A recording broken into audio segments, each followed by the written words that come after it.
Bom dia, nova leitura. O negócio é a gente continuar com o hábito da leitura, cada dia um pouquinho. Você vê aqui que tem dia que a gente lê 16 minutinhos, 9 minutinhos. A maior parte dos dias a gente está com uma média de 20 minutinhos aqui na nossa leitura, o que dá mais ou menos uns 4 páginas, né? 4 folhas, né? 8 páginas, 10 páginas.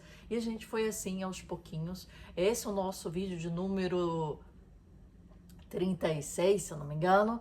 Então, estamos aí não estamos lendo no final de semana, né? Mas estamos aí praticamente 35, 36 dias, né? Se contarmos, né, que lemos corrido aí, foram a leitura de 35, 36 dias. Então você consegue ler, a gente já está chegando no final do livro, né? Aqui no final da nossa saga aqui do Impossível, que eu convido vocês a continuarem aqui na concentração total, página 217, e vamos lá, sem mais delonga. O fluxo é consequência do foco. Esse estado só aparece quando toda a nossa atenção está centrada no momento presente, direcionada firmemente à tarefa atual. Isso ajuda a manter o ego fora de cena, o córtex pré-frontal desativado. Quando direcionado e carregado, o foco específico para tarefas torna-se o portal para a combinação de ação e percepção. E a ativação altera para o processamento automatizado. Agora, o cérebro consegue transferir as responsabilidades de gestão do consciente para consciente, enquanto o ego, que destrói o fluxo, fica fora da cena. Isso faz com que a concentração total seja mais do que um gatilho de fluxo. Ela também rompe contratos com o fluxo. Sempre que trabalho com organizações, a primeira coisa que digo às pessoas é que se elas não podem pendurar uma placa na sua porta com a frase "caia fora, estou no fluxo", então não podem fazer esse trabalho. Isso significa 0 distrações, nada de multitarefas, e-mails celulares desligados, o streaming de vídeo pausado e as mídias sociais estão deixadas de lado. Por quanto tempo? Pesquisas mostram que num período de 90 a 120 minutos de concentração ininterrupta é o ideal para maximizar o foco e, consequentemente, o fluxo. Se a tarefa presente exige uma criatividade considerável, os blocos de 4 horas sugeridos por Tim Ferriss muitas vezes são necessários. Além disso, uma vez que a autonomia e a atenção são sistemas acoplados, garanta que a tarefa atual, a que está prestes a reivindicar 90 a 120 minutos do seu tempo, seja exatamente aquela a que você deseja dedicar.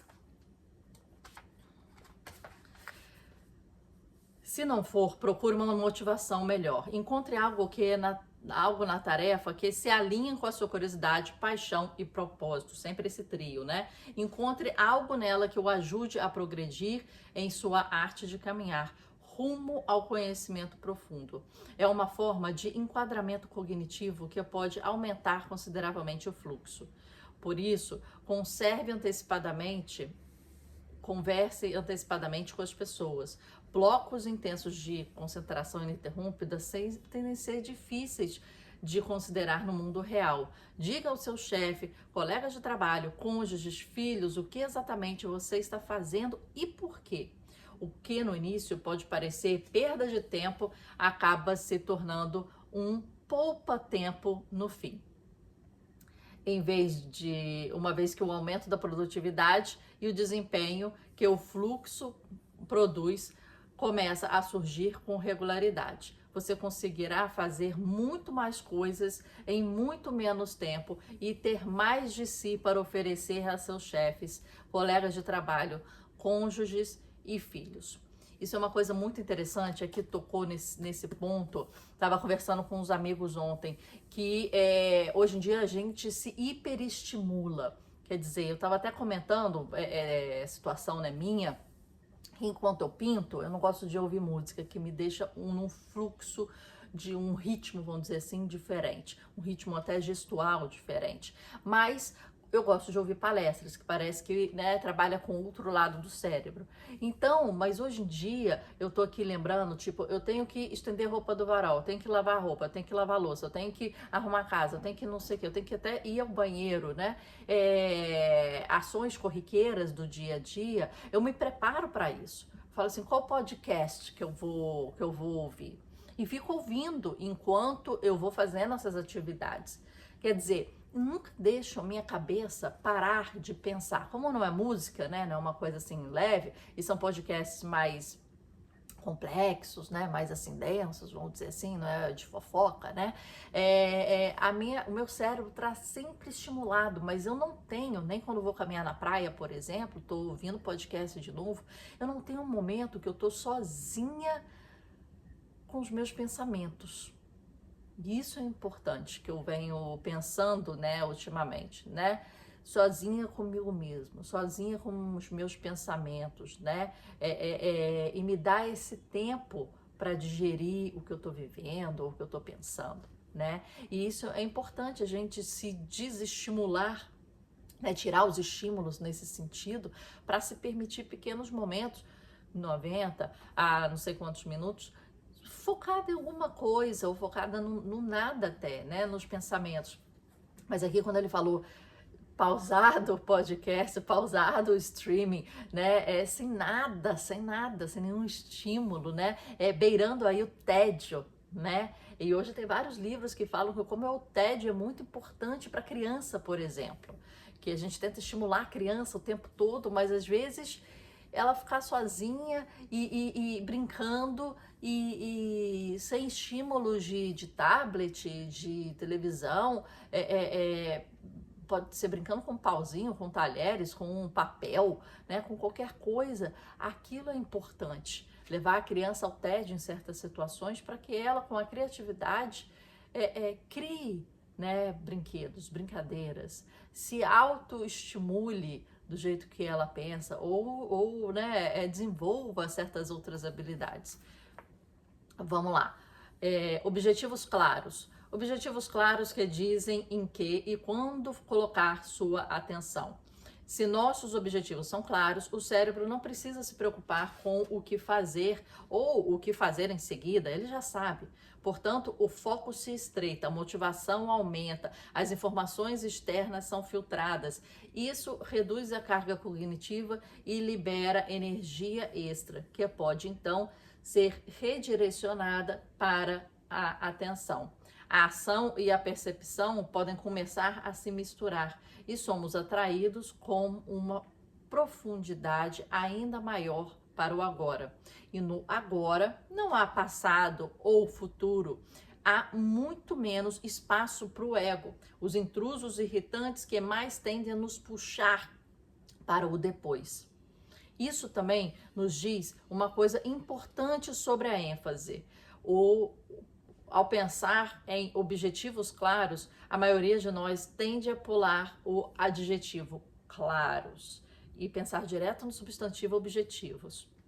Quando nos dizem para definir objetivos claros, imediatamente nos visualizamos no pódio olímpico, no palco do Oscar ou nas listas dos 500 da Fortune, dizendo: tenho sonhado com esse momento faz 15 anos. Acreditamos que essa seja a questão. Mas esses momentos de pódio podem nos afastar do presente. Mesmo que o sucesso esteja a segundos de distância, ele ainda é um conhecimento futuro, sujeito a esperanças, medos e todos os tipos de distrações que destroem agora. Pense na longa lista de vacilos esportivos, o tamanho perdido do último segundo das finais da NBA, a tacada errante que encerra a Augusta Matters, não sei o que é Augusta Matters, né, a pessoa. Em momentos como esses, a seriedade do objetivo tirou participantes do agora quando ironicamente o agora era tudo o que eles mais precisavam vencer. Se gerar mais fluxo é meta, a ênfase cai no claro e não em objetivos. A clareza nos dá certeza. Dizemos que fazer ou onde focar nossa atenção ao executá-los. Quando os objetivos são claros, a metacognição é substituída pela cognição do momento e o ego fica fora de cena. Se você deseja aplicar essa ideia na vida diária, separe as tarefas em porções pequenas e divida os objetivos de acordo com elas. Tenha uma meta, o ponto ideal entre o desafio e as habilidades. Para o escritor, por exemplo, é melhor tentar escrever 3 parágrafos grandes do que um único capítulo grande. Pense em desafios factíveis, apenas estímulos suficientes para desviar a atenção para o agora, mas não muito estresse a ponto de fazê-lo recuar novamente. É claro que os melhores objetivos claros são aqueles que se alinham com o seu propósito maciçamente transformador, com os objetivos elevados e árduos e todos os motivadores intrínsecos: curiosidade, paixão, propósito, autonomia, conhecimento profundo, medo e assim por diante. Trocando em miúdos, é muito difícil parar as pessoas que conseguiam alinhar essa pilha tão bem. Então aqui ele fala que é muito mais importante a clareza do que os objetivos em si. E ele fala essa questão, né? O agora era tudo que precisavam vencer. A gente vê a questão dos esportistas. Atualmente estou vendo a série do Senna, não sei se vocês já viram, né? Você vê o nível de até obsessão, foco, né? Tudo da vida era ligado para aquilo e nada mais. Às vezes uma namoradinha ou outra que você vê que aparece no negócio, mas ele acabou com o casamento porque queria continuar lá fora e continuar a correr e não queria voltar para o Brasil para trabalhar com o pai. A vida dele se tornou aquilo num nível obsessivo, obstinado. Você vê o Proust falando, você é muito agressivo, vai criar algum tipo de acidente, né? Mas o cara tava lá investido naquilo e somente naquilo, né? A coisa dele de vida era essa, né? Eu acho que há níveis, mas eu acho que a palavra obsessão sempre me parece muito presente de pessoas que conseguiram dar um passo para o impossível, quer dizer, um passo além da média do seu mercado, né? Essa palavra obsessão, ela traz uma intensidade que normalmente as pessoas comuns não chegam lá, elas entregam o que tem que entregar, performance o que tem que performar, às vezes vai um pouquinho além. O cara obstinado e obsessivo, ele traça uma reta, ele vai muito além, porque o cara respira isso, não há pausa. Ele tá no banheiro, ele tá pensando, ele tá tomando banho, ele tá pensando, ele tá correndo, ele tá pensando, você tá conversando com ele e ele faz uma palavra, né, uma frase em que você vê que a cabeça dele não está ali com você. Não tá. Você vê que a cabeça dele, ele tá pensando no problema do trabalho, ele tá pensando no problema das conquistas dele, dos objetivos dele, do foco dele, né? Eu acho que eu tenho que trocar aquele óleo do carro porque não tá bom e eu posso correr melhor assim, assim, assim, aquele equipamento não tá legal. E você estava perguntando o que vocês vão cozinhar para o almoço. É esse nível que essas pessoas exponenciais mundiais têm. E isso tem um lado bom e tem um lado ruim, né? Você vê que esse tipo de pessoas não conseguem ter uma relação, por exemplo, né? Elon Musk, vários filhos, várias mulheres, nenhuma relação que durou muito tempo, né? Você vê o Warren Buffett no documentário dele, a mulher falando que né, tava passando mal, como é que era? Tava passando mal, pediu para ele pegar, sei lá, alguma coisa para deixar do lado da cama para pudesse vomitar, alguma coisa assim.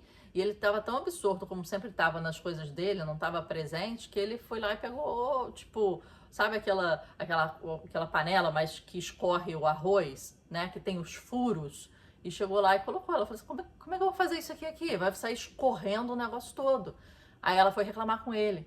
Aí ele trouxe uma bacia para ficar debaixo da panela que era escorredor. Quer dizer, ele tentou resolver o problema ali de qualquer maneira e trouxe uma bacia pequena, que não seria ideal para aquilo, uma bacia pequena para ficar debaixo da panela com furos. Quer dizer, um cara super inteligente, não é questão de QI, é questão de não estar presente, né? É questão de estar tão absorto, e isso, como eu tô falando, tem um prós e o contra, né? Se você tá tão obcecado, absorto em um local, você não consegue estar no outro. E esse outro lado, ele sofre. Esse outro lado, ele recebe toda, né, um impacto da ausência, né? Então, um equilíbrio saudável disso, quanto a essa obsessão, obstinação, o foco e os objetivos, é muito importante, a depender de como você quer ter a sua vida e qual, né, é a sua urgência. Vamos ver aqui o quanto tem o feedback imediato. Vamos só ler o feedback imediato e a gente finaliza aqui essa leitura desse dia. Feedback imediato é outro atalho para o agora. A expressão se refere a uma ligação direta de momento entre causa e efeito. Como um mecanismo de foco, o feedback imediato é uma extensão dos objetivos claros. Esses últimos não nos dizem o que estamos fazendo. O feedback imediato nos diz como fazer melhor. Se sabemos como aprimorar o desempenho em tempo real, a mente não sai em busca de dicas para esse aprimoramento. Continuamos presentes e totalmente focados e muito mais propensos a entrar no fluxo. Implantar esse gatilho na nossa vida é bastante direto. Estreite os ciclos de feedback.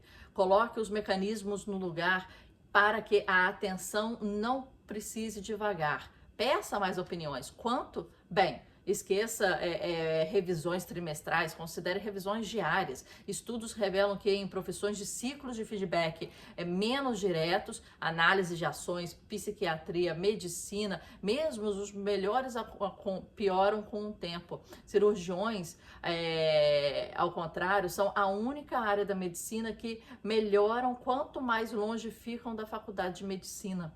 Por quê? Confunda as coisas na mesa de cirurgia e a pessoa morre. Esse é o feedback imediato. Igualmente importante, defina o tipo exato de feedback que você precisa. Essa é uma preferência individual. Algumas pessoas gostam de um app de reforço positivo, outras preferem a verdade duras de feedback negativo. Algumas gostam que ele seja escrito, outras ouvidas em voz alta. Um jeito fácil de definir qual funciona melhor para você é pela análise retrospectiva. Reveja os últimos 3 experiências de fluxo profundo. Que tipo de feedback você recebeu? Com que frequência? Então, leve isso adiante. Nas semanas seguintes, quando o fluxo surgir, interrogue sua chegada. Além disso, não exagere. Meu conselho, defina seu feedback mínimo para o fluxo, o FMF, feedback mínimo para o fluxo. Como escritor, gosto de saber 3 coisas sobre o meu trabalho. Ele é chato? É confuso? É arrogante? Esses são os 3 erros mais comuns que eu comito. Então, se eu tiver esse feedback, sei como direcionar. É o feedback mínimo de que preciso para o fluxo. Para obter essa informação, trabalho com um editor, além da minha equipe que lê tudo o que eu escrevo poucos dias depois de ter escrito. Mas isso vale para mim. Se não quiser contratar alguém para essa tarefa, encontre com um amigo. O importante aqui é ficarmos focados. Amigos de feedback não dizem tudo o que está dando certo ou errado na vida. Trata-se de uma análise bastante direta, o suficiente para passar, não o bastante para sobrecarregar. se você consegue dizer ao seu amigo de feedback exatamente quais informações está buscando, seu FMF, muitas vezes consegue deixar opiniões subjetivas fora do processo. Para ser honesto, definir o seu FMF não é algo que acontecerá de uma hora para outra. Nem treinar um amigo de feedback. Mas se você tem interesse em uma vida de fluxo elevado, essa é apenas uma das aventuras a qual terá que passar. A menos, é claro, que você seja fã da mediocridade. É interessante isso que ele colocou, né, do feedback imediato do cirurgião. Quer dizer, a pessoa vai morrer, a pessoa não vai sarar, né, vai depois te colocar um processo, né, ou o hospital vai te processar. Você vê vários casos aí que médicos esquecem aparelhos cirúrgicos, né, uma pinça, uma coisa assim, dentro das pessoas. E depois fecham as pessoas vão sentindo dores depois e fazem uma ressonância e vê que tem uma pinça lá, sei lá, uma tesoura, um elemento lá que o médico deixou. Aquilo é muito rápido. Você erra, você tem muito rápido. Então, eu gostei dessa analogia, porque na nossa vida, eu que escrevo também, né, o nosso livro Leitor Supremo, faço os cursos, então eu gravo, e aí depois as pessoas começam a ver, tiram as dúvidas e tal, né, mas é importante esse feedback enquanto no processo. Escrever um livro é um processo demorado. Fazer roteiro, desenvolver um curso, editar, fazer a pós-produção, colocar na plataforma, disponibilizar, é uma coisa bem demorada também. Então, assim, esse feedback ele tem que estar no meio, ele tem que estar no processo, né? E aí, você normalmente, ele fala, eu peço pro pessoal da equipe, vai lendo, o editor vai lendo, né? Mas às vezes é importante também alguém fora, alguém com olhos novos, né? Que não esteja lá no dia a dia, né? Ele citou aqui pessoas que estão muito dentro. De repente o editor não tá tão dentro do dia a dia, né? É um cara mais profissional focado nisso, para dar feedbacks específicos nesse sentido. Mas as pessoas que trabalham com ele estão, às vezes, dia a dia, né? Às vezes até medo de falar certas coisas porque hierarquicamente está embaixo. Então, tá tudo lindo, maravilhoso. O negócio é encontrar quem vai dar uma opinião honesta. Apesar de machucar, apesar de ferir, apesar de ser aquela verdade nua e crua, como ele colocou, tem muita gente que não consegue. Tá tudo lindo, maravilhoso. Minha mãe, por exemplo, é uma dessas. Eu faço, nossa, tá tudo lindo, tá tudo maravilhoso. Fala com seu pai, fala com a sua irmã. E eu sei que meu pai e minha irmã, né, eles vão falar de uma forma mais, não, aqui sim, não, sugiro isso. Eles criticam o negócio inteiro, entendeu? E você precisa de pessoas honestas assim, né? Eu tenho a Claire, por exemplo, ela tá no dia a dia aqui comigo, mas ela traz, quando eu já peço o feedback para ela, eu já falo assim, meu Deus, eu vou ter que refazer muita coisa, eu já vou com isso na cabeça, porque eu sei que ela vai, né, abrir todos os itens e vai falar, isso aqui não, isso aqui sim, isso aqui não, isso aqui sim, isso aqui não, isso aqui sim, tá muito assim, tá muito... Mas vai falar honestamente, o que eu posso discordar, claro, né? O que eu posso falar assim, não, eu tô achando que é assim, tá bom. E é assim que eu quero, é assim que eu coloquei minha visão quanto a isso, quanto a esse produto, quanto a esse texto, e vou deixar, mas ok, vou ficar atenta para sua pontuação. Mas é um sentimento, tipo assim, tem pessoas que você já sabe o tipo de feedback que você vai receber. E por isso que ele fala que o importante é você saber que tipo de feedback você precisa. Então, você sabendo, vamos supor, minha mãe, dar feedback positivo, quando eu estiver precisando, aquele dia que eu tô me dando um feedback negativo, eu tô assim, eu preciso de uma pessoa como ela. Falar assim, Marcela, tá lindo, tá não sei o que bom que você fez, tá finalizando, não tá finalizando, e vai ficar no lado positivo desse espectro, né? Mas quando eu precisar de outro tipo, né? Aí eu vou pedir para outras pessoas, que eu sei que vão desmantelar o negócio inteiro e criticar a parada inteira, né? E eu vou ter que ouvir, vou ter que analisar tudo de novo, Então, é importante entender o tipo que você precisa, o momento que você precisa, mas também o tipo de feedback por pessoa. Saber que existe hierarquias quando é questão contratual, são laços que inferem outras coisas, né? Que a pessoa pode estar falando tudo lindo, maravilhoso, né? Porque você é chefe, é dono, é não sei o quê. E achar pessoas completamente que não tenham medo de te dar a verdade nua e crua. Eu acho que esse é o ponto, de a gente achar esse tipo de equilíbrio no feedback.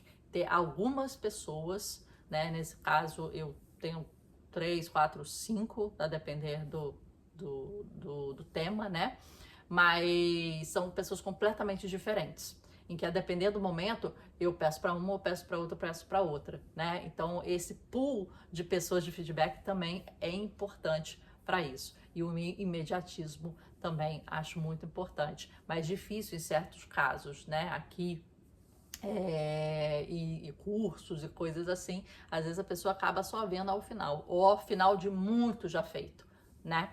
Mas vamos que vamos. Terminamos aí na página 221. Próxima leitura. Vamos continuar entendendo mais o fluxo. Mas já entendemos, é preciso foco. Então vamos focar. Foquem bastante hoje. Bom dia, até amanhã.